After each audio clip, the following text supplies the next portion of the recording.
Good evening everyone. I am Saksham Pandey, a physics teacher, and today we are going to start our new chapter that is household circuits.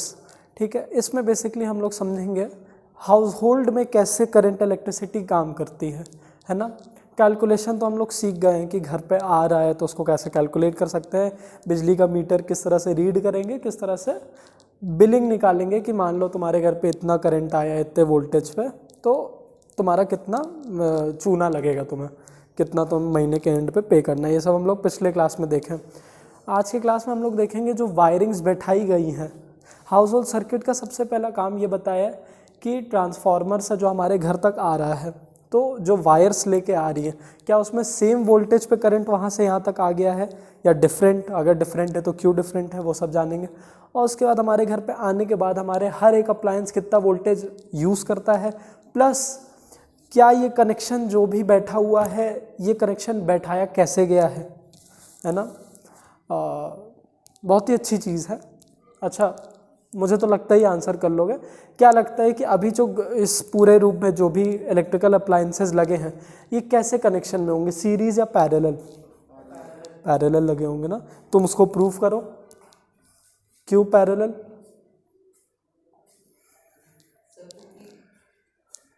बहुत बहुत easy है। हाँ,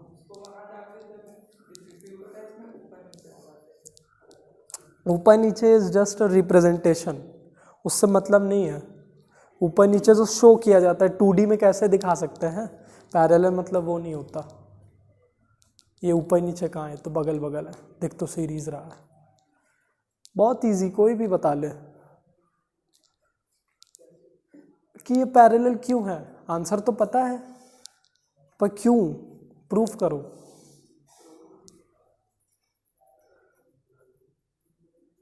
अरे simple है यार, देखो मैंने ये लाइट जलाई तो क्या वो लाइट जली है? बंद है, तब भी ये सब जल रहा है। अब मैं अगर ये फैन चला दूं क्या वो जल जाएगी?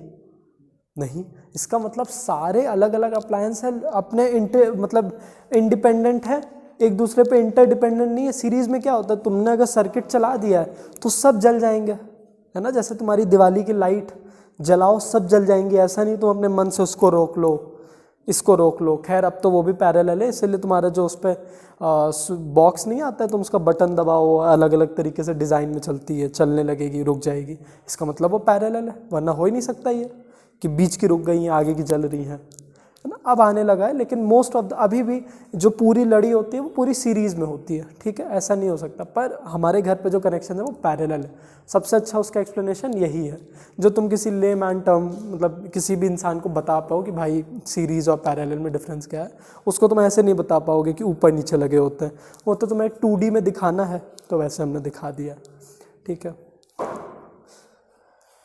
चलो आ जाते हैं ट्रांसफॉर्म, वाईफाई ऑन कर दो।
इसमें तो नहीं दिखाया है। देखो एक फिगर है ना, transmission of electricity from power generating station to consumers. चलो, पावर जनरेटिंग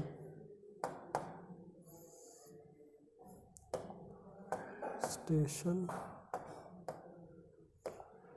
टू कंज्यूमर।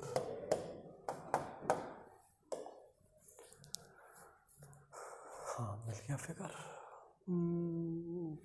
ले लेते हैं ये वाला ले लेते हैं।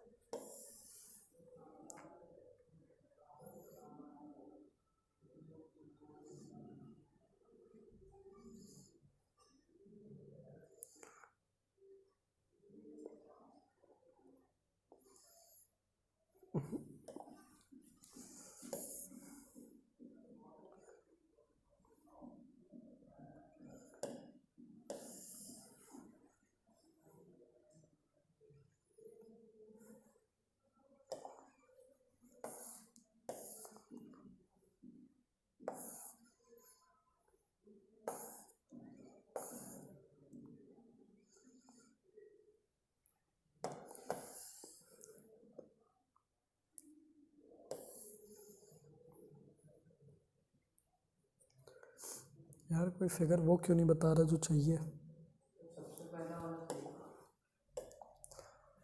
सबसे पहला वाला ये नहीं उसमें अलग अलग बता रहा था, उसमें थोड़ा अलग चल रहा था सब कुछ।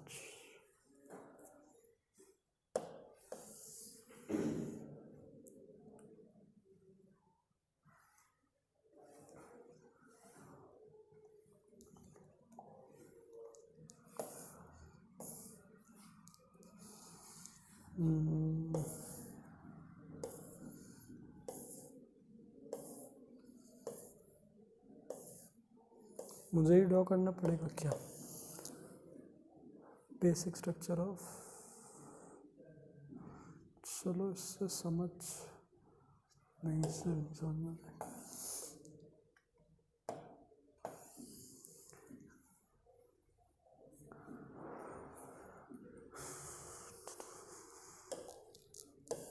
चलो कोई भी लेके मुझे ही ड्रॉ करना पड़ेगा।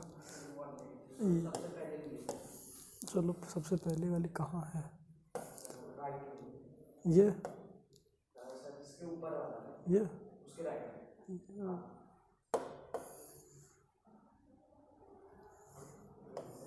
फिर ये वाला।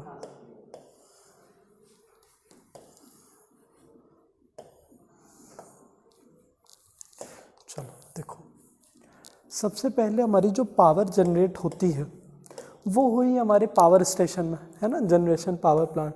अब ये जनरेशन पावर प्लांट में कैसे हुई है वो तो अलग अलग जनरेशन पावर प्लांट की है, मैकेनिकल टू इलेक्ट्रिकल हो रही है।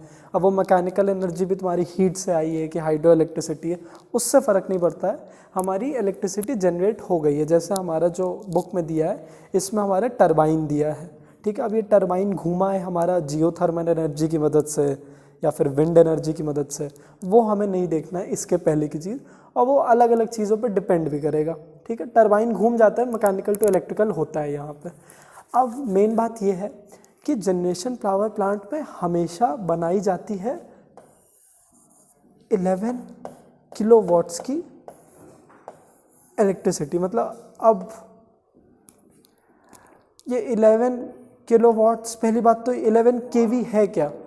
वोल्ट्स भाई, वोल्ट्स गलती से निकल जाता है।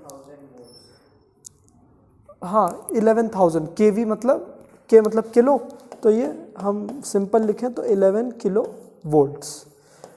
अब अवरल बताओ ये 11 किलो वोल्ट्स मतलब क्या?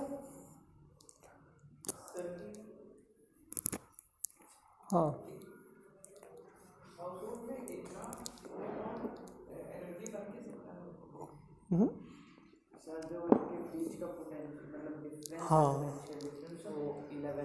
हाँ 11 किलो वोल्ट्स, हाँ पोटेंशियल डिफरेंस। और इसका मतलब क्या है कि एक चार्ज को 1 पॉइंट टू अनदर, मतलब यहाँ से यहाँ ले जाने में कितनी 11,000 जूल्स लग जा रही हैं, ये मतलब है इसका। हम लोग प्रीवियस क्लासेस में समझे हैं, ठीक है। तो इतना तो समझ में आ रहा है कि इसका मतलब क्या होता है। ये हम लोग को वैसे इसमें नहीं पढ़ना है, लेकिन अगर ये नहीं समझ में आया तो पिछली क्लास रिवाइज कर लेना। खैर यहाँ पे इतना ही बनाया जाता है, this is the ideal amount of potential difference. इससे ज़्यादा या इससे कम क्यों नहीं? इससे ज़्यादा करते हैं ना तो ये जो वायर्स लेके जा रही हैं इनमें इंसुलेशन की दिक्कत आती है ना, इनको इंसुलेट करने में दिक्कत आती है। इंसुलेशन मतलब जो ऊपर प्लास्टिक लगाया जाता है ना, उसमें दिक्कत आती है, वो मेल्ट हो सकती है। और अगर इससे कम कर देते हैं तो करंट बहुत ज़्यादा बढ़ जाता है ना। थोड़ा कॉन्ट्रडिक्टरी लग रहा है क्योंकि हम लोग ने अभी ओम्स लॉ में पढ़ा है कि potential difference is directly proportional to current, है ना। लेकिन जब एक और फॉर्मूला हमारे पास है, power is equal to V I, है ना। इस केस में अगर पावर को हम एक कांस्टेंट मान लें, constant is equal to V I, तो अब कैसा रिलेशन आ गया, v is constant upon i। तो यहाँ पे हमें एक इनवर्स रिलेशन देखने को मिल जाता है ना। तो ओम्स लॉ, जहाँ पे जैसे अगर मैं एक बैटरी की बात करूँ जहाँ पे जनरेट हो रहा है वहाँ पे ओम्स लॉ लगता है, लेकिन जब चीज़ें मतलब इलेक्ट्रिसिटी जब फ्लो करने लगती है तो ये चीज़ चलती है हमारी। अब इससे क्या चलेगा, देखो हमें अगर करंट मतलब हमने अगर वोल्टेज कम कर दिया अपना, मान लो हमने 11,000 की जगह 5,000 वोल्ट्स कर दिया, है ना। ज़्यादा किया तो समझ में आ रहा है इंसुलेशन में दिक्कत आएगी, कम किया तो आई बढ़ जाएगा, बहुत अच्छी बात है। दिक्कत क्या है सर, अब बताओ तुम लोग दिक्कत क्या है? करंट तो हमें ज़्यादा चाहिए ही, करंट का ज़्यादा मिल रहा है, इसमें गलत बात क्या है? बहुत अच्छी बात है। अभी तो अप्लायंस बहुत दूर है, देखो अभी तो कहाँ कहाँ चलना है अभी, अभी ये बहुत हैवी पावर प्लांट्स में भी जाएगी, और कोई रीज़न है इसका?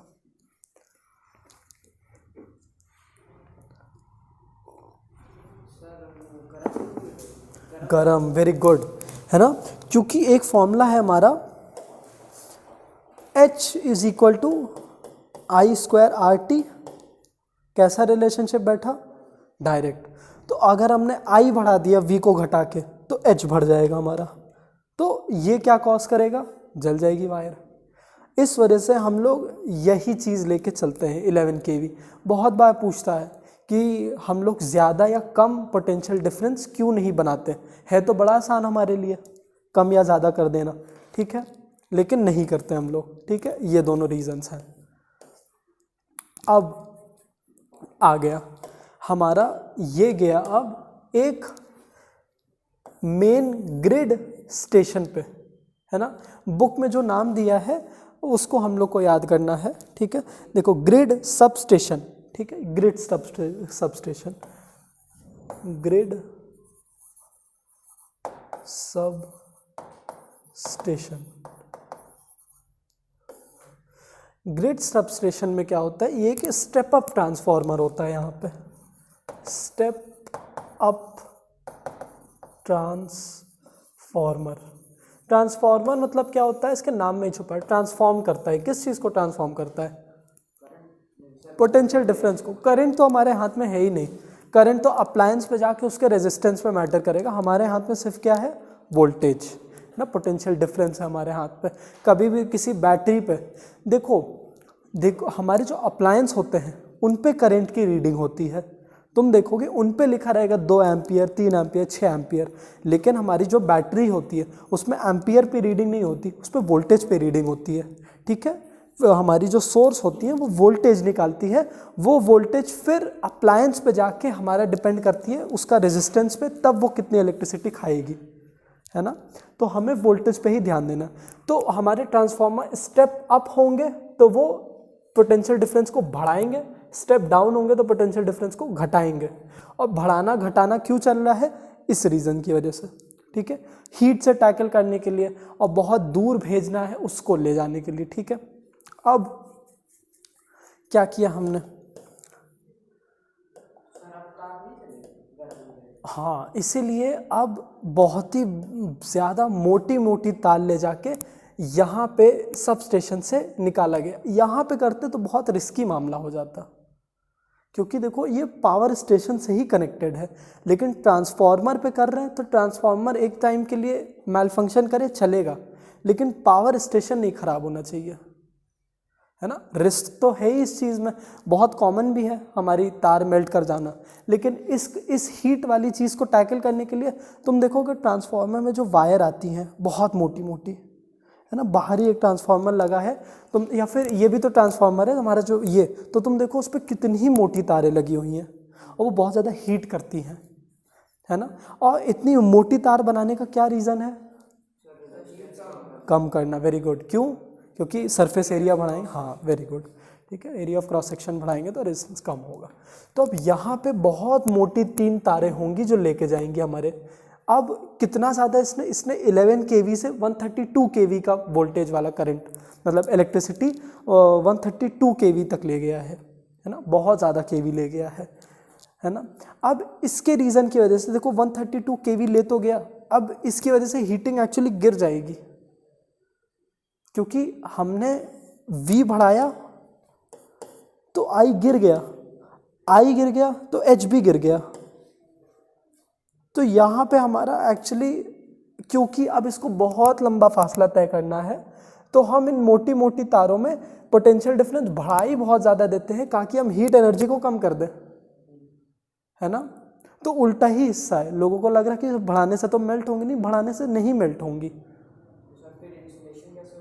हाँ, इंसुलेशन के लिए ही बहुत मोटी मोटी और बहुत दूर दूर लेके चलते हैं। तुम देखोगे ट्रांसफार्मर में जो चलेंगी तारें वो बहुत दूर होंगी एक दूसरे से, और उन पे प्लास्टिक की ब्लैक कोटिंग चढ़ी रहेगी, है ना। तो इंसुलेशन में यहाँ पे मोटी मोटी तारें लेके जाएंगी। और ये तुम लोग ने ये सब स्टेशन एक्चुअली देखा ही नहीं होगा। ये जब तुम लोग कभी ट्रैवल कर रहे होगे तो किसी पावर स्टेशन या फिर किसी नहीं, जब ट्रेन से ही बाहर देखते हो तो ऐसे तारें नहीं मोटी मोटी जाती हैं, वो तारें हैं जो किसी पावर प्लांट से लेके आ रही सिटी तक, है ना। ये ऐसे सिटीज़ में नहीं देखने मिलेगा। सिटी में तो तुम्हें मेनली ये देखने मिल जाएगा, एक सिटी सबस्टेशन, लेकिन ये मेन ग्रिड सबस्टेशन नहीं देखने मिलेगा। हाँ, एनटीपीसी जो है ना बाहर की तरफ, हाँ, वहाँ उसके आसपास मिल जाएगा, पर वो भी यहाँ से बहुत दूर है। यहाँ से वो शिवराजपुर के रास्ते में है, शंकरगढ़ के रास्ते में। हाँ, शंकरगढ़ के रास्ते में है, मैंने भी देखा है, ठीक है। ये हुआ।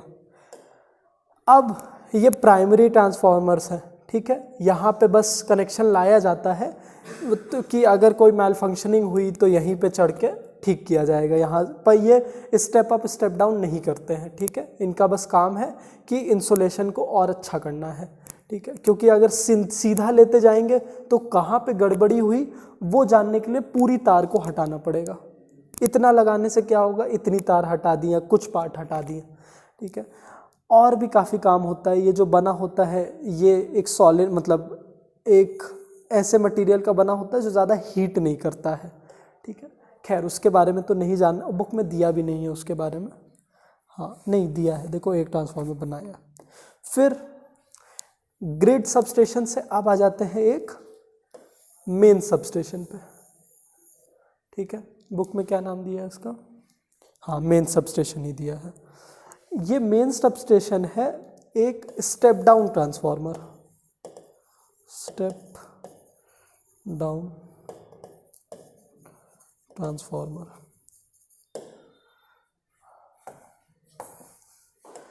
अब क्यों स्टेप डाउन करना ज़रूरी है? क्योंकि देखो तुम्हारा पावर प्लांट जो सिटी के आउटर है वहाँ से आ गया है सिटी के अंदर तक।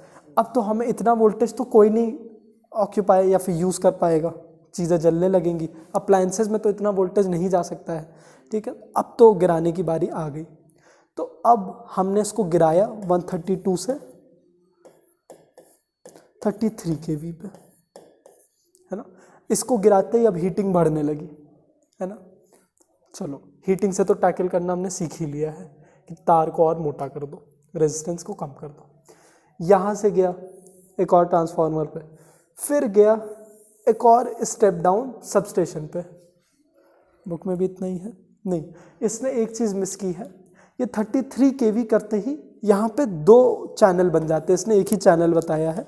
ये एक्चुअली गलत भी नहीं है क्योंकि ये सिर्फ हमारा मेनली घर का बता रहा है, पर होता क्या है 33 kV से यहाँ पे ये जो ट्रांसफार्मर है यहाँ से 3 तारें कंटिन्यू हो जाएंगी towards heavy machinery, heavy industry, sorry, heavy industries दिया है।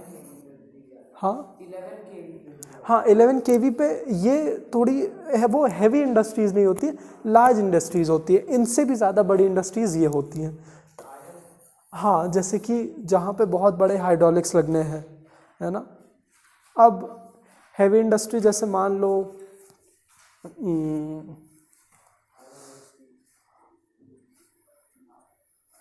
ये इलेक्ट्रिसिटी जानी है किसी माइनिंग इंडस्ट्री को, ये माइन कर रहे हैं, तो माइन के लिए तो जो चीज़ें हो रही, जो पूरा खोदेंगी, उनमें तो बहुत ज़्यादा इलेक्ट्रिसिटी लगी, तो ये उसको चली गई। ये वो इंडस्ट्री है जो उसको रिफाइन कर रही है ना। रिफाइनिंग में उतनी इलेक्ट्रिसिटी नहीं चाहिए। तो एक एग्जांपल के लिए ये माइनिंग वाली इंडस्ट्री है, ये रिफाइनिंग वाली इंडस्ट्री है, ठीक है। तो 11 केवी चली गई हमारी, 33 केवी चली गई हैवी इंडस्ट्री की तरफ, है ना। अब वापस अपना कंटिन्यू करते हैं, वही 33 केवी, अब हमें एक और स्टेप डाउन ट्रांसफार्मर मिला जो कि एक सबस्टेशन है ना। इसका क्या नाम, हाँ, intermediate substation, intermediate sub station. Intermediate बोला है क्योंकि ये बीच में आ रहा है, अभी एक और सबस्टेशन आएगा, ठीक है। ये भी एक स्टेप डाउन ट्रांसफार्मर है, तो ये 33 से 11 केवी गिरा देगा,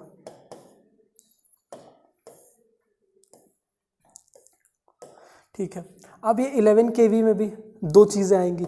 ये 11 केवी चली जाएंगी, पहली बात तो लार्ज इंडस्ट्री की तरफ, ठीक है, और दूसरा अब हमारे हाउस होल्ड्स में, कंज्यूमर्स के पास आने लगेंगी। ये अब जाएगी एक सिटी सबस्टेशन पे,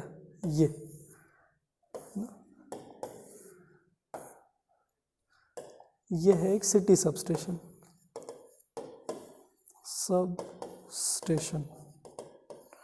सिटी सबस्टेशन पे जाके ये 11 केवी से कितने पे गिरेंगी, 220 वोल्ट्स पे, जो हमारे घर पे आती है। हाँ, हीट बहुत ज़्यादा करेगी अब ये, ठीक है। इसीलिए तो हमारे घर के आसपास के ट्रांसफार्मर्स इतनी जल्दी जल्दी फटते हैं, है ना। लेकिन इसको टैकल करने के लिए भी काफ़ी चीज़ें बनाई गई हैं, रेजिस्टेंस बहुत कम कर दी जाती है ना, और ट्रांसफार्मर को बहुत पास बनाया जाता है। ये इन सब का काम क्या होता है, थोड़ी सी हीट एनर्जी को कम करना, ये जो होते हैं, ठीक है। ये जो हीट एनर्जी आती है थोड़ी थोड़ी उनको अब्जॉर्ब करते हैं, ठीक है। तो जब भी ट्रांसफार्मर फटेगा तो बीच वायर नहीं होगी कि मेल्ट कर जाएगी अचानक से, ये तो बड़ा रिस्की है। ये होगा जो फट जाएगा। ये काइंड ऑफ ऐसे मान लो कि फ्यूज़ की तरह काम करता है कि बहुत ज़्यादा हीट एनर्जी, इसीलिए ये बहुत ज़्यादा लगाया जाता है। तुम देखोगे यहाँ से निकलती तुम्हें कॉलोनी में 3 दिख जाएंगे, तो ये बहुत लगाए जाते हैं इसी के लिए कि हीट एनर्जी को कम किया जाए। और प्रिकॉशनरी भी होता है कि अगर ये नहीं लगाया डायरेक्ट तो तार हीट तो करेगी, वो मेल्ट कर जाएगी, और वो मेल्टेड तार कहीं पे छू गई तो बहुत बड़ा एक्सीडेंट हो जाएगा। इसकी जगह यहाँ पे अगर वो इतनी हीट हो ही रही है तो ये फ्यूज़ होता है यहाँ पे, ये खुद ही उड़ जाएगा, ये ब्लास्ट हो जाएगा, ठीक है। मगर तार डिटैच नहीं होगी यहाँ से, क्योंकि करंट इलेक्ट्रिसिटी तो आती ही रहेगी, इसमें कंटिन्यू रहेगी। फिर जाके हमारे सब स्टेशन पे भले उसको थोड़ी देर के लिए बंद किया जाता है, यहाँ पे वर्कर्स आते हैं, काम करते हैं, कनेक्शन फिर से बैठाते हैं, फिर हमारी इलेक्ट्रिसिटी दौड़ने लगती है। हाँ, तो हमारे यहाँ तो चली जाएगी, क्योंकि ये तो सीरीज़ ही है, ये पैरेलल थोड़ी ना। तो ये गई तो इसमें आना बंद हो गया, हमारे घर पे आना बंद हो गई। लेकिन पीछे से तो कंटिन्यूड है आना, यहाँ पे आना बंद हो गई, पीछे से कंटिन्यू है, तो पीछे से यहाँ पे बंद किया जाएगा, तब ट्रांसफार्मर यहाँ पे, मतलब वर्कर चलना काम करेंगे यहाँ पे, है ना। तो होता है ना कि बहुत देरी लग रही है बनने में, अरे भाई तो वो अपनी जान पे थोड़ी ना खेल लेंगे, उनको भी तो थोड़ा टाइम मिलेगा। यहाँ वाले पहले बंद करेंगे, रात के 1 बजे हो रहा है तो पहले कोई सब स्टेशन पे जाएगा, उसको बंद करेगा, फिर जाके वर्कर इस पे जाएंगे। खैर अब तो बहुत ही तेज़ हो गया, पहले तो रात भर चली ही जाती थी। अब यहाँ पे जो काम कर रहा है वो सो गया।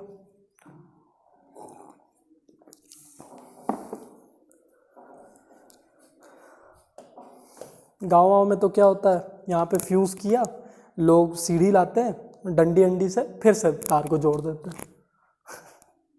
फिर आने लगती है बिजली, लेकिन बड़ा रिस्की है वो, क्योंकि अब तो फ्यूज़ गायब है। तो अब एक हाई वोल्टेज भी अगर इसमें दौड़ गया तो वो तुम्हारे घर में आना है, वो गिरेगा ही नहीं। तो तुम्हें 220 वोल्ट चाहिए, तो अब तुम्हारे घर पे 11,000 वोल्ट आ रहा है, पर तुम्हें थोड़ी ना पता है ये बात, तुम्हारे अप्लायंसेस को पता है। पर उसके लिए भी ऐसा नहीं होगा तुम्हारे घर पे अब दौड़ने लगेगा, सब कुछ जल जाएगा। तो इसीलिए तुम्हारे घर पे पहुंचते ही यहाँ पे भी तुम्हारे फ्यूज़ होते हैं, ये तार पे आते ही अगर इतना ज़्यादा वोल्टेज है तो यहाँ पे जो फ्यूज़ होगा वो पहले ही जल के उसको ख़त्म कर देगा। चलो, तो यहाँ तक पहुँच गया था। तो ये सिटी सबस्टेशन उसको 220 वोल्ट कर देगा। फिर ये 220 वोल्ट, अब देखो अभी तक हमारी ये वायर्स रेड, येलो, ब्लू और एन नहीं थी, ठीक है। अब ये 3 वायर्स में टूट के जाएंगी, है ना। ये 3 वायर्स में टूट के जाएंगी, एक्चुअली 2 ही में टूटती हैं, मगर 3 दिखाई देते हैं। एक होती है हमारी फेज़, एक होती है न्यूट्रल और तीसरी होती है अर्थिंग वायर, ठीक है। ये टूट के फिर हमारे घरों पे आएगा 220 वोल्ट, है ना। क्या 4 इसमें दिया है 4 वायर, लेकिन है हमारी 3 ही वायर चलती हैं जो घर पे आती है, ठीक है। तो इतना समझ में आया कहानी। इसमें से सवाल छोटे छोटे पूछता है कि पर्पस क्या है बीच बीच में हमारा जो है, या फिर क्या पता है एक फ्लो चार्ट दे दे कि यहाँ से आया कितना गिरा, तो तुम लोग को ये सब याद करना पड़ेगा। और रीजनिंग, हाँ, ये 130 किलोवोल्ट से डायरेक्ट इसमें क्यों नहीं चेंज हो रही? 11 किलोवोल्ट या फिर 220? हेवी इंडस्ट्री को 33 जाना है ना। बस ये नहीं थी। हाँ, क्योंकि अब जब अप्लायंस यूज़ करेंगे वहाँ पे तो हमारा ओम्स लॉ चलेगा ही, ठीक है। वहाँ पे तो बहुत ज़्यादा करंट की यूज़ है, तो हमें V directly proportional to I तो रखना ही है। तो ये जितना ज़्यादा उतना ज़्यादा अप्लायंस के पास करंट जाएगा। और क्या डाउट है?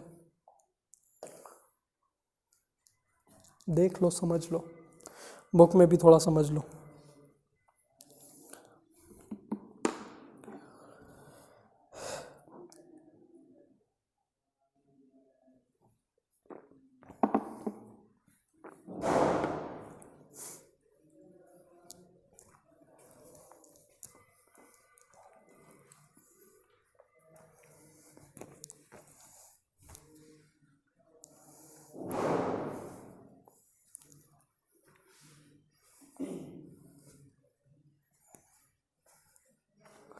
क्लियर है बात है?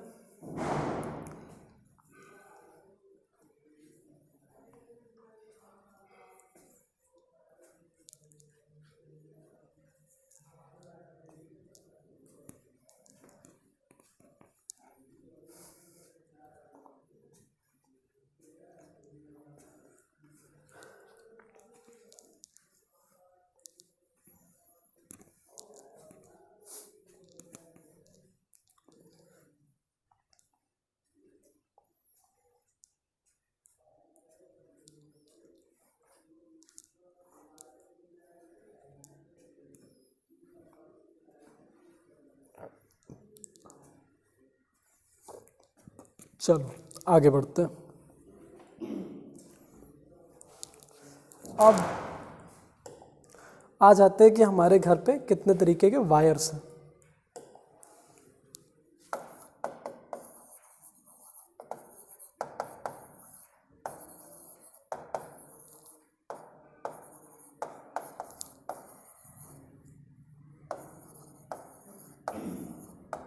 हाँ जी, कुछ बोला आपने?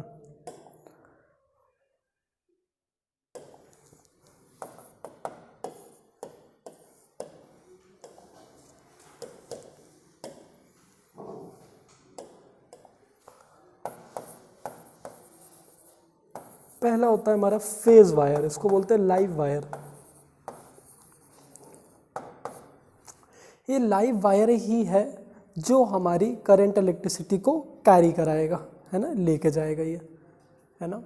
इसको हम लोग कलर इसके लिए होता है रेड, और क्या कलर होता है, रेड या फिर ब्राउन, है ना, इनके कलर है,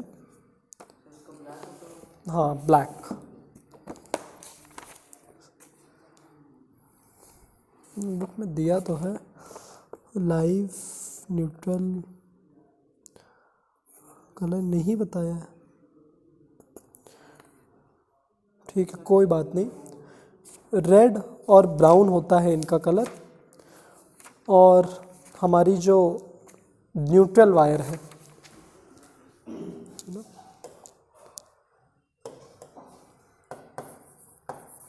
रेड ब्राउन, मोस्टली यही चलता है रेड कलर।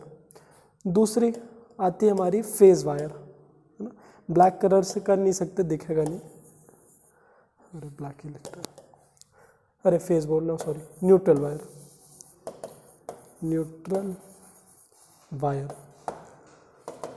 न्यूट्रल वायर का कलर होता है हमारा या तो ब्लू या तो ब्लैक, है ना, ये दो कलर होते हैं इनके, मगर मोस्टली ब्लैक चलता है। ये इसका रेड और ब्लैक। अगर मैं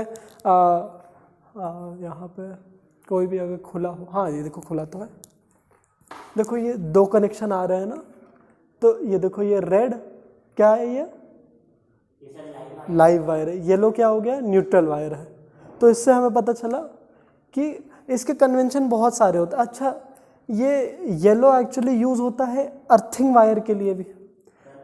एक्चुअली येलो होता है अर्थ वायर, मतलब अर्थ वायर का होता है ग्रीन और येलो, लेकिन जब ये ऐसा नहीं है, क्योंकि जब एक्चुअल लाइफ में हाँ क्योंकि एक्चुअल लाइफ में यूज़ करते हैं तो तारों को इतना नहीं देखा जाता है, जो तार मिल गया उसको लगा दिया गया। देखो उस स्विच बोर्ड में देखते हैं, इस स्विच बोर्ड में देखो, हाँ ये देखो एक रेड आया है, ये रेड क्या है, फेज वायर है, और ये ब्लू क्या है, न्यूट्रल वायर है। यही दो चलते हैं हमारे वायर। फिर बात, और ये मत समझ लेना ये कोई वायर नहीं है, ईथरनेट का तार है ये, ईथरनेट। आप कुछ भी खोल के अगर देखते हो, आप छोटा सा टॉय भी खोल के देखते हो, उसमें दिख जाएगा आपको, है ना, और आपको टॉय में तीसरा वायर नहीं देखने मिलेगा। अब जान जाते, इन्हीं दो से हमारा एक सर्किट कंप्लीट हो जाएगा। लेकिन अब क्वेश्चन ये भी उठता है, किससे, चलिए आपने बता दिया फेज वायर का काम समझ में आया, इलेक्ट्रिसिटी को ले जाना, आप न्यूट्रल वायर का काम बताइए। तो पहले आप लोग बताइए क्या लग रहा है, ब्लू और ब्लैक, ब्लू, कोई गैस? फेस का तो समझ में आ रहा मुझे। चलो अगर एक सर्किट भी बनाऊं मैं, हाँ वेरी गुड।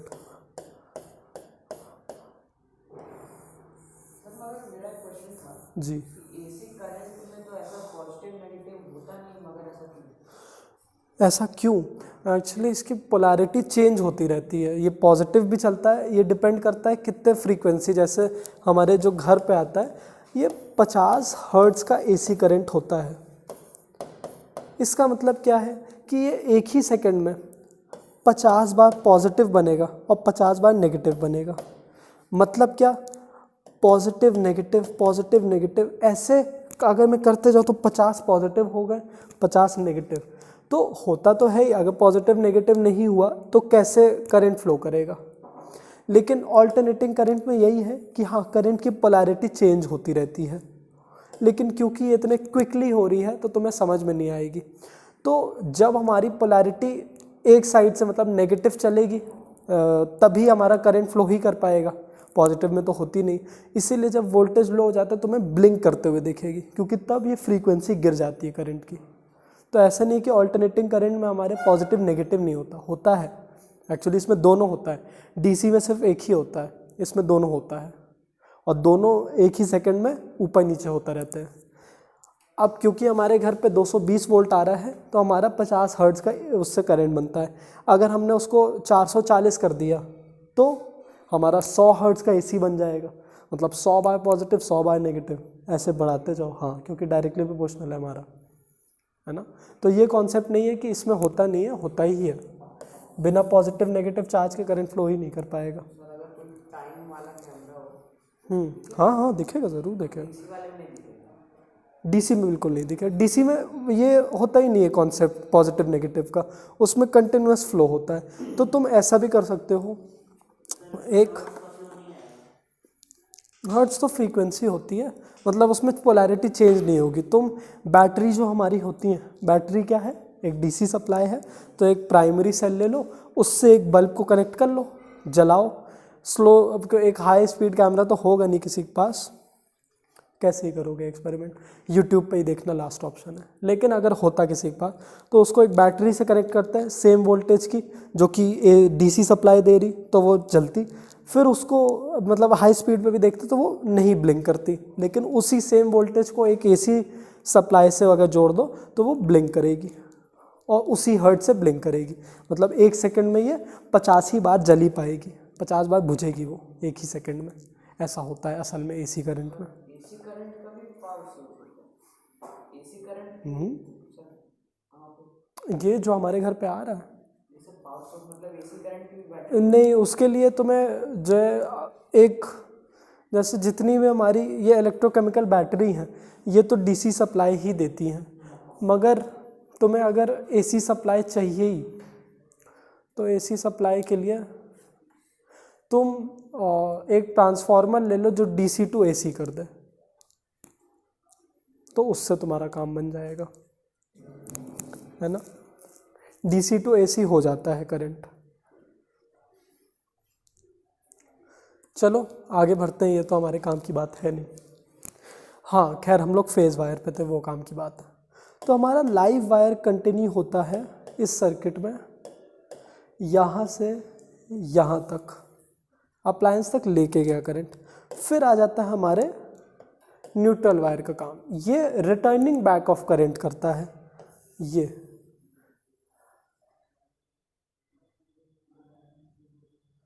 है ना, ये ऐसे वापस लाएगा करंट को। अब ब्लैक है तो दिख नहीं रहा है, मगर ये वापस लाएगा करंट को हमारे, ठीक है। ये हमारे ये फेज वायर का दूसरा काम है। और फिर न्यूट्रल वायर का, अरे अर्थ वायर का क्या काम होगा?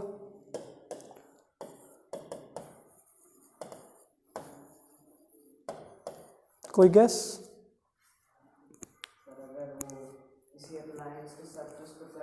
हाँ हाँ, वेरी गुड, पढ़ के तो आए हो। अच्छा, तो कैसे पता ये? पढ़े हुए हो चलो गुड। अब देखो इन सब का चीज़ें चल रही है। अब मान लो अगर ये पूरे सर्किट में यहाँ पे ये जो हमारा लाइव वायर है, ये पूरा आयरन सरफेस हो या फिर मेटल सरफेस हो और इसके सरफेस से टच हो जाए, तो ये पूरे अप्लायंस में ही बिजली दौड़ेगी। मान लो ऐसा, अगर ये सरफेस इस पर टच हो रहा है तो अभी इस पूरे पंखे में ही बिजली है, कोई छू ले बेचारा चिपक जाएगा उससे। तो इसीलिए इस अप्लायंस से जोड़ दिया जाता है एक अर्थ वायर इसी के सरफेस से, और उसको डाल दिया जाता है अर्थ में। तो यहाँ पे जो एक्स्ट्रा करंट किसी सरफेस पे दौड़ रहा है, उस करंट को लेके वो अर्थ पे डालता रहेगा। और ये कमाल की बात है कि तुम्हें पता भी नहीं चलेगा कि उससे जुड़ा हुआ है ना, क्योंकि वो जितना भी वोल्टेज, जितना भी करंट है, वो सारा अर्थ पे भेजे जा रहा है। तो अगर तुम नंगे पैर छू भी दो तो तुम्हें करंट नहीं लगेगा। अर्थ वायर का ये काम है। हाँ, क्यों नहीं होती? सर मेरे सर मतलब वहाँ वाले सर बताए थे, क्योंकि ये किसी के बॉडी कांटेक्ट में तो आएगा नहीं, इसलिए ये सर जितनी भी लाइट्स और फैंस होते हैं उसमें अर्थिंग नहीं। हाँ ये बात है, ये बात तो सही है कि कोई छूने नहीं वाला है इसको, बात तो सही है इसकी। अगर चेक भी करना है तो देखो, ऊपर से 2 वायर तो मुझे दिख गए, एक लाइव और एक दूसरा न्यूट्रल वायर।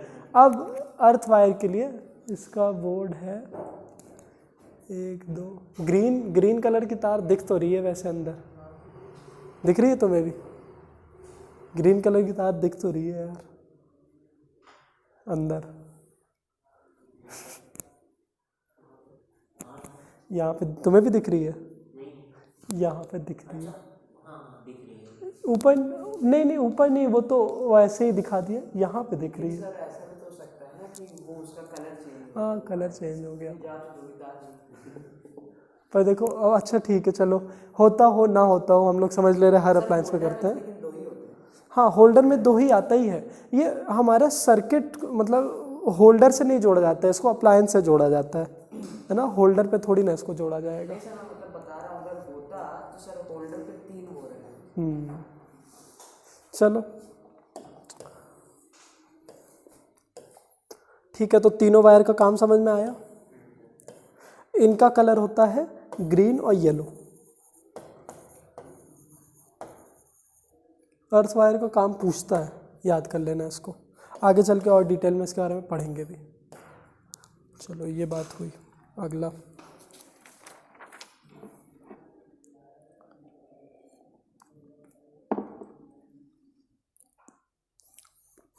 अब हाउस वायरिंग देखनी है कि हमारे घर पे वायरिंग बिछाई कैसे गई है ना। एक रिंग सिस्टम को अब हम लोग स्टडी करेंगे।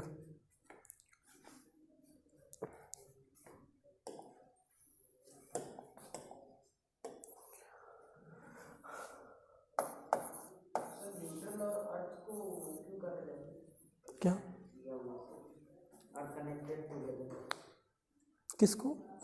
हाँ अच्छा, हाँ एक और चीज़, अच्छा ही हो तुमने पूछ लिया। इनको कनेक्ट इसलिए कर देते हैं क्योंकि एक्चुअली इसी में वोल्टेज दौड़ रहा है। कितना वोल्टेज? 220 वोल्ट। इन दोनों में कितना वोल्टेज दौड़ रहा है? 0 वोल्ट्स। इनमें कोई वोल्टेज नहीं दौड़ता है, तो इसीलिए इनको साथ में जोड़ भी दे तो कोई दिक्कत नहीं आएगी, करंट इनमें दौड़ना ही नहीं है। मगर इनको इनके साथ नहीं कर सकते हैं, है ना, इनमें से किसी को भी इसके साथ नहीं कर सकते। और एक और चीज़, हर अप्लायंस पे रीडिंग होगी 220 वोल्ट। हर अप्लायंस अच्छे से फंक्शन करने के लिए 220 वोल्ट मानता है, ठीक है। और घर पे क्योंकि पैरेलल कनेक्शन है तो वोल्टेज सेम ही चलना है, तो सबको 220 वोल्ट मिलता भी है क्योंकि वोल्टेज इसमें चेंज नहीं होना है। तो ये 220 वोल्ट अपने साथ रखेगा, ये दोनों 0 वोल्ट रखेंगे अपने साथ। ये एक्स्ट्रा चीज़ मिली। अब 0 वोल्ट कोई भी चला रहा है तो साथ में जोड़ भी दे तो कोई दिक्कत नहीं है।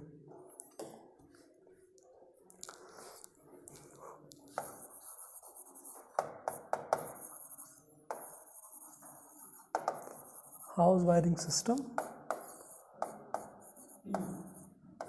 Ring system.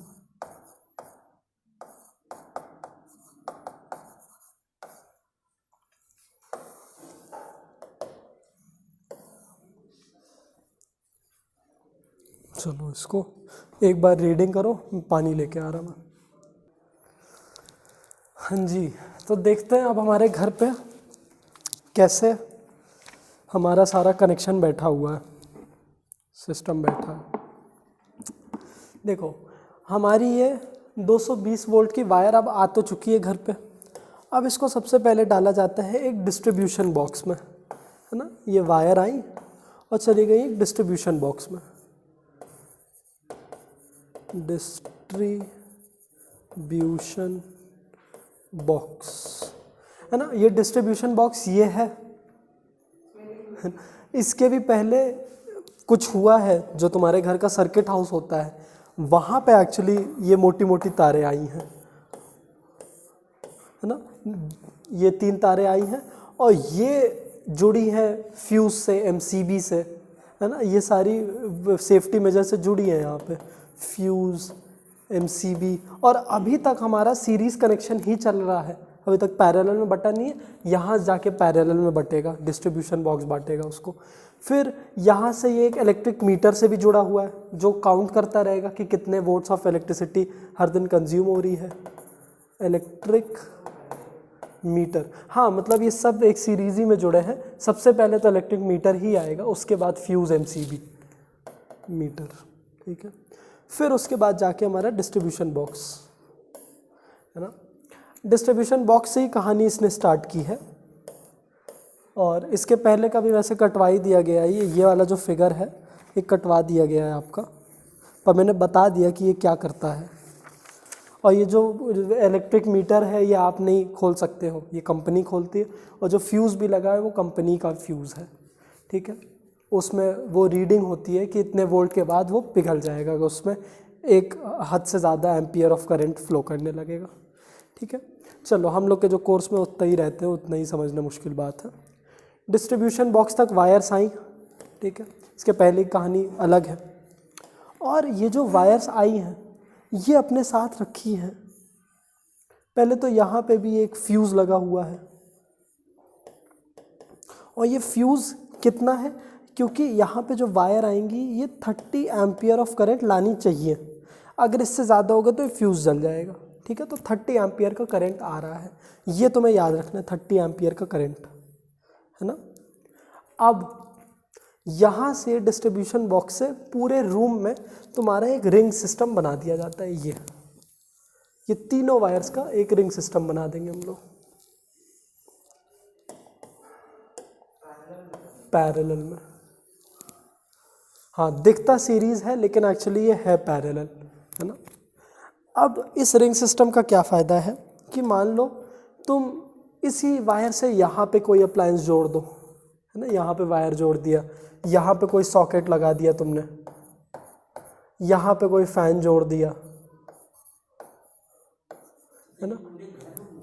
नहीं, एक डिस्ट्रीब्यूशन बॉक्स का आपके ऐसे लगा हुआ है, फिर जहाँ जहाँ डिस्ट्रीब्यूशन बॉक्स है उस रूम में एक पूरा रिंग सिस्टम बना है। डिस्ट्रीब्यूशन बॉक्स हर एक उस रूम में रहेगा, हाँ, जिससे एमसीबी का कनेक्शन है। वहाँ से यहाँ तक भी सीरीज ही चल रहा है, फिर यहाँ से जाके चीज़ें पैरेलल में बदल जाती हैं। ठीक है, तो ऐसा नहीं है कि ये अब पूरे घर में एक ही पैरेलल कनेक्शन बैठ गया, ऐसा नहीं है। इसीलिए हर रूम में अपना एक डिस्ट्रीब्यूशन बॉक्स है। ठीक है, और अगर हैवी अप्लायंसेस चलाना है तो उसके लिए वहाँ से सीरीज़ में जोड़ा जाता है एमसीबी से। जैसे देखो ये बोर्ड जुड़ा है इस एमसीबी से, एसी जुड़ा है इस एमसीबी से, दूसरी एसी जुड़ी है इस एमसीबी से, कूलर जुड़ा रहता है एमसीबी से। उसको डिस्ट्रीब्यूशन बॉक्स से नहीं जोड़ते, उसका रीज़न समझेंगे।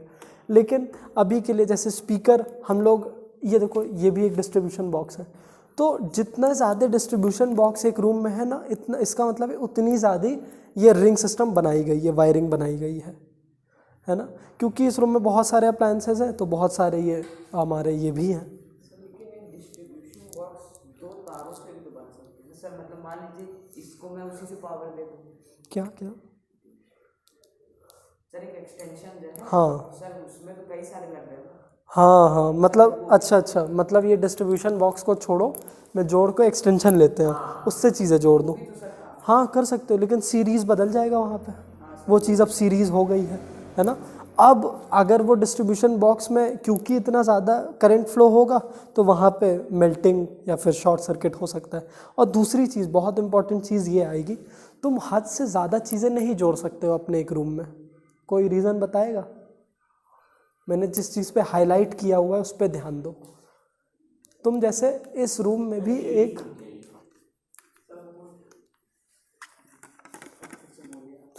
मतलब तुम हद से ज़्यादा अप्लायंस नहीं जोड़ सकते हो एक रूम में अगर डिस्ट्रीब्यूशन। हाँ, अच्छा, अगर उस क्वेश्चन को सिंपल करना है तो ऐसे मान लो कि मैंने एसी को क्यों नहीं जोड़ा इस डिस्ट्रीब्यूशन बॉक्स से, मुझे एक दूसरा कनेक्शन क्यों लाना पड़ा।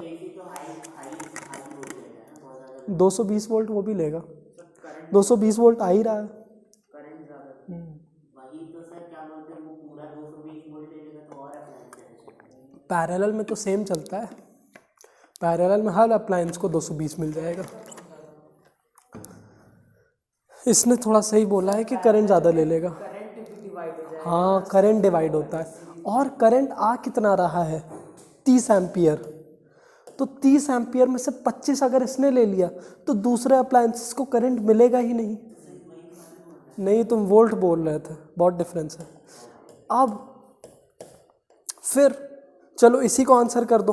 तो हम ये क्या बन गया, पेड़ बन गया।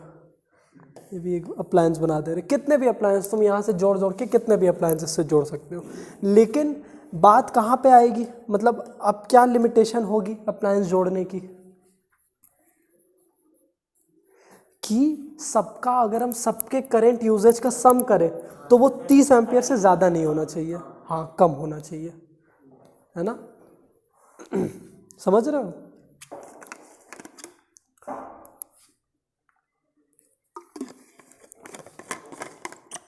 और हर अप्लायंस में जाने से पहले सीरीज में इस अप्लायंस के साथ जुड़ा होता है एक फ्यूज़,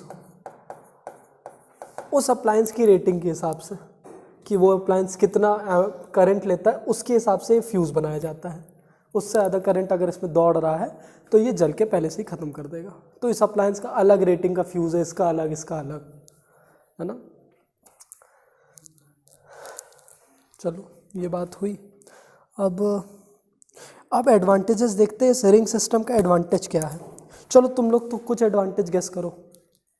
ये रिंग सिस्टम का एडवांटेज है। अच्छा, दूसरा सिस्टम इसका एक्सटेंशन वाला सिस्टम था, है ना? सर वो पैरेलल पे पैरेलल है। हाँ, पैरेलल पे सीरीज है। सर पैरेलल पे पैरेलल वो डिस्ट्रीब्यूशन बॉक्स, हाँ वो तो पहले सीरीज है, फिर वो अपना एक पैरेलल बन गया है। ठीक है, उसके बारे में भी बात करेंगे। हाँ, आप कुछ बता रहे थे अब्रेल, गेस करिए। हीट कम हो जाएगी।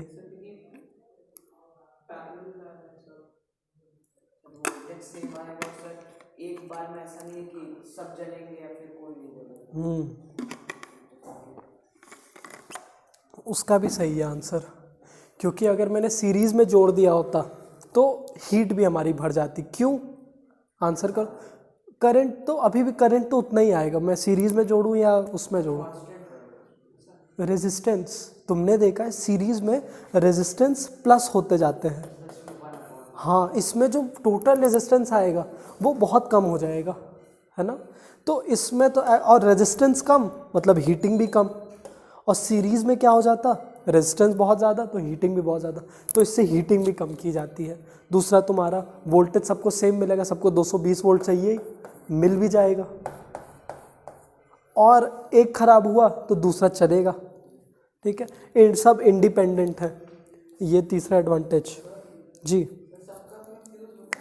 हाँ, यही तीसरा पॉइंट बोलने वाले थे, मगर यहाँ पे क्या है, और ये एडवांटेज ही है कि सबको अपना अपना एक फ्यूज़ मिला है।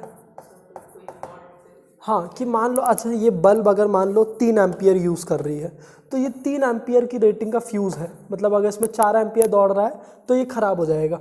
लेकिन ये 6 एम्पियर मान लो ये सॉकेट ले, ठीक है, तो ये फ्यूज़ भी 6 एम्पियर का होगा।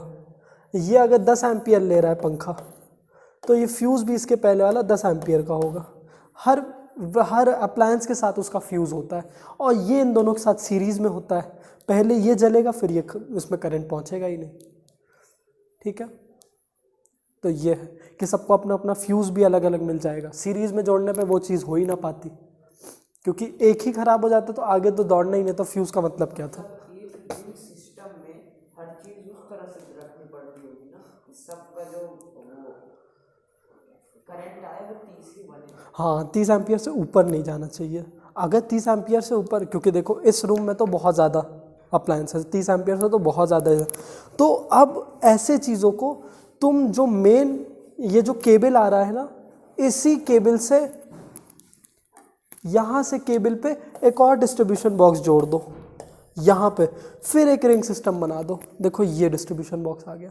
तो अभी इसका कनेक्शन मैंने वहाँ से एक्सटेंशन से नहीं लाया है, ठीक है, इसको मेन हमने वायर से जोड़ दिया है। इसको और भी चाहिए इससे जोड़ दो, और चाहिए इससे जोड़ते जाओ जितना भी जोड़ना है। इस पे तो बहुत ही करंट आ रहा है, ठीक है, बस ये है कि तुम्हारा इलेक्ट्रिक मीटर की रेटिंग बढ़ती जाएगी।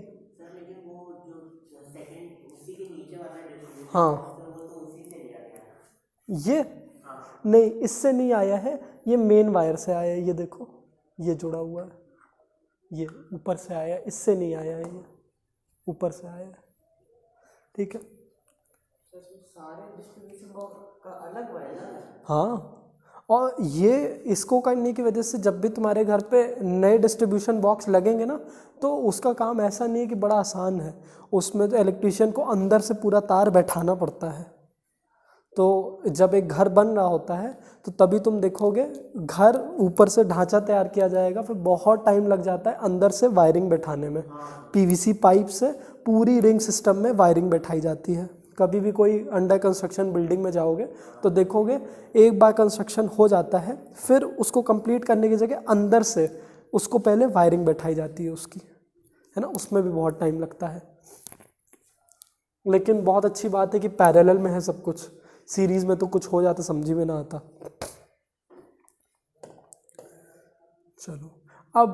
चलो एक सेफ्टी मेजर, मान लो अगर तुम्हारे घर पे कहीं पे आग लगी है ना, मान लो इसी कमरे में आग लगी है, तो यहाँ पे तुम इस पूरे सिस्टम में किसको बंद करोगे? सबसे पहली चीज़, पानी कभी नहीं फेंकते हैं इलेक्ट्रिकल, जब भी कोई इलेक्ट्रिकल एक्सीडेंट होता है उसमें कभी पानी नहीं फेंका जाता है, और बढ़ जाएगी। क्यों? पानी तो और कंडक्टिविटी बढ़ा देगी। अब जिस चीज़ में नहीं जानी थी उसमें भी, हाँ खुद भी लग सकता है, 3 इडियट्स में लग भी गया था उसको। तो मैं किसको बंद करूँ? मुझे सबसे पहले वायर को, मतलब इलेक्ट्रिकल कनेक्शन को रोकना है। कहाँ, कौन सी? हाँ मेन, वेरी गुड। तो जैसे ही तुम्हारे घर पे कहीं आग लगे ना, वहाँ पे मत देखो, जैसे यहाँ पे अगर लग गई तो मैं इसमें नहीं ध्यान लगाऊंगा, चले जाना अपने घर के सर्किट हाउस पे, मतलब सर्किट रूम में, हाउस बोल रहा हूँ। मीटर लगा है पूरा वो सर्किट रूम ही तो होता है वो। हमारी तो सीढ़ी के बदल गए। अच्छा हाँ, तो अगर बहुत ज़्यादा यूजेज नहीं होता है तो उसके लिए रूम नहीं डिवाइड किया जाता है, लेकिन जैसे कॉमर्शियल कहीं पे होता है तो उसके लिए एक रूम देना पड़ता है। हाँ, तो सबसे नीचे देखोगे वहाँ पे होता है, तो वहाँ पे फ्यूज़ खींच लो, एमसीबी सारी गिरा दो, बिना कुछ सोचे समझे सारी एमसीबी गिरा दो, है ना। चलो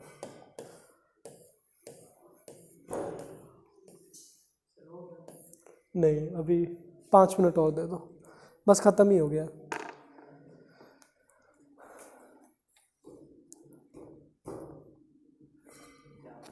ठीक है, अब एडवांटेज ये भी पता चल गया कि पैरेलल में जोड़ने का क्या है, वोल्टेज सेम मिलेगा, रेजिस्टेंस कम मिलेगी। ठीक है, अब बस लास्ट में है कि डिसएडवांटेज क्या है अप्लायंसेस को सीरीज़ में जोड़ने में, मतलब अगर हम इस चीज़ को एक सीरीज़ में लेते आते इसका कनेक्शन, हाँ हीट बढ़ जाएगी, रेजिस्टेंस बढ़ जाएगी, हाँ इंडिपेंडेंट इंटरडिपेंडेंट हो जाएंगे वो, और वोल्टेज गिर जाएगा, हाँ वोल्टेज गिर जाएगा, पावर कम हो जाएगा, करंट नहीं मिल पाएगा सबको इक्विवेलेंट, और नहीं वोल्टेज अगर गिर गया तो कैसे, है ना, वोल्टेज अगर पहले इसने खा लिया तो फिर उसी से तो उसका मिलेगा, तो वोल्टेज पहले से ही कम है तो करंट भी नहीं मिल पाएगा।